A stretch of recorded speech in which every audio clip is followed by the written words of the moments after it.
The Joe Rogan Experience. You know what gives me like serious anxiety? When I find out that someone got a Vegas residency. I go, how many nights a week? 6. 6 nights a week at the Stratosphere. It sounds, I mean, someone told me David Spade was thinking about doing one. And he went to go see Louis Anderson, who was doing one. This is before Baskets. And he was like, it was just the saddest thing I'd ever seen.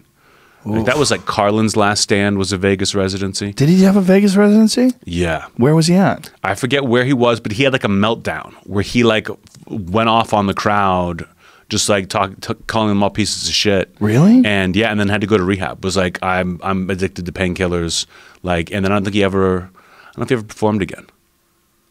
Well, he died before, like he was performing when he died. I mean, I think he was at a hotel. I'm pretty sure he was sleeping in a hotel that he was performing at when he died. I would believe that. But because that last special he did was terrible, where he's like reading half of it. Oh, I didn't see that. It was just like a swan song for him. But I think that was after the Vegas residency, so he must have been doing more. Yeah, his schedule was very, very hectic and unusual. He was doing 1 hour a year, an hour special that he would film. And he would write it all out. Like he would write it all out and then tweak it a little bit. But it was more of a monologue than it was like set up punchline jokes. And he seemed to be, he was falling into this more like more of a social commentator in some aspects than he was a stand-up towards the end. Mm-hmm. You know what I mean? Oh yeah, and someone told me that a lot of the reason he did an hour every year was because like tax problems. The IRS was coming at him hard, and so he had to be working that much, and it kind of made him miserable. You know the story about his 9/11 story, right? Tell me. Where he recorded a special called "I Kinda Like It When a Lot of People Die." That was the name of the special. That's right. And he has this whole, it closes with a big long 20-minute thing about like when he hears about people dying, he like the more the better. And he filmed it on like September 10th. And then the next day came in and was like, we've got to cancel this. No one can ever see this or hear this. And now you can get the album. But even in the album, he's reading it. They destroyed the actual footage from the taping. Really? Yeah. They destroyed it. Oh, he was just like, no one can ever see this.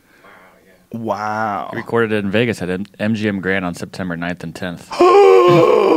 September 9th and 10th. That's crazy. Yeah. What was it called? I kind of like it when a lot of people die. Jesus Christ. He must have woken up the morning of September 11th and go, did I manifest this? Yeah. Look at that. I kind of like it when a lot of people die. And so the audio CD, it's just him talking? It's like him working out the... Wait a minute. It says streaming. Like the audio streaming with Amazon Prime's like audio. So there's no video of it, Owen? I'll look, but I don't think see if there is. Some person who works somewhere might have preserved it. I mean, I feel like I would have heard about it. I mean, because I listened to the bit, and he's like, I've got to read this is how I do it. So it's like a very early version of it, but it's not great. Wow. But I mean, I can't even imagine taping a special on September 10th. He had some dark moments in his career. I took some friends to see him in 1988 at the Hampton Beach Casino. I think that's what it was called, in Hampton Beach, New Hampshire. It was like a place where people would go up for vacation. And we went to see George Carlin there way back in the day. And he always had the same opening act. And the same opening act, I kind of knew even back then, because I guess I was an open micer then. I was just starting out. I knew there were certain guys, they took people on the road with them that were terrible. They took people on the road with them that just they weren't good comics, but they made them look like heroes. And they did it because they were friends with them, or because they just wanted to have like the worst comic ever go up before them? It's a good question. You know, you'd have to... I guess it would vary, but for sure, there's certain comics that like it when people go on in front of them suck. Mm-hmm. They do it. They want that.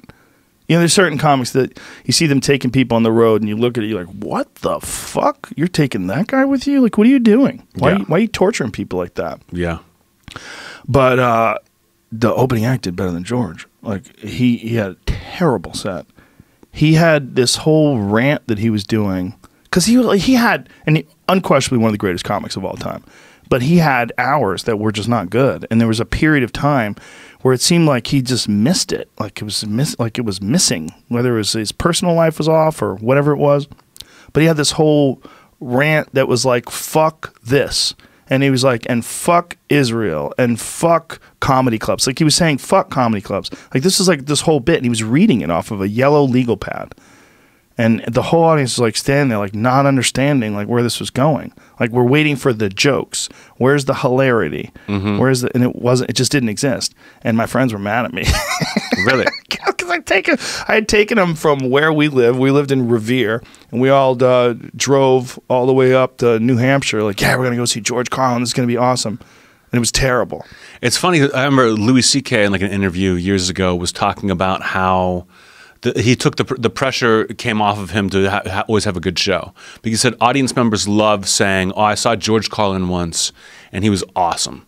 But they really love saying, you know, I saw Carlin once and he was horrible. Like they still get the experience and the story of it, and it's theirs forever. So you don't have to worry about doing a bad way show. Better though if they say you were funny.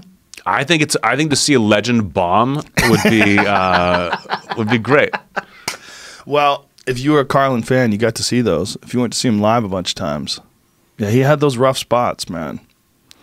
You know, it's one of those things. If you're gonna do an hour of stand up every year, you're gonna have some rough ones. There's no way around that. Oh, 100%. It seems like that's just. I mean, it can be done. I think it can be done.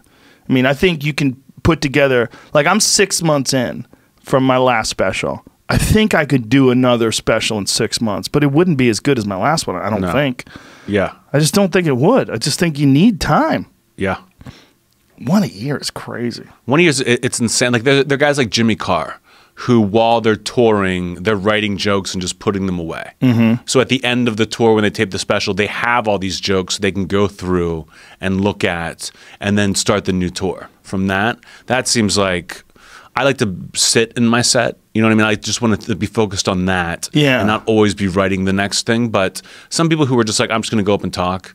And it's happening a lot now. I think with like the prevalence of Netflix specials, people just want the money and they're famous enough they can just go up and just get through it. And I'm like, this is your legacy. Yes. Like, why would you want to put out a bad special ever? I don't care what they're paying you. Make sure it's great. I feel the same way. And I feel like those people that watch that, when you do that, man, if you don't acknowledge that you fucked them over, they're never going to trust you again. If you don't say, hey, look, that one wasn't a good special. I gave it a shot. It just wasn't right. It didn't come out right. I thought it was pretty good. And then the taping didn't go well. And if you don't do that, they're not going to listen to you, man. They're like, this is my best work. Like, this is your best work? Yeah. Well, what the fuck? You can like fool them once. Yeah. You know what I mean? Like if I went on tour right now and just did the same material from the special, like people would be like, okay, but they're not coming back the next time. Right. You know? They're going to get mad at you. Yeah. Yeah.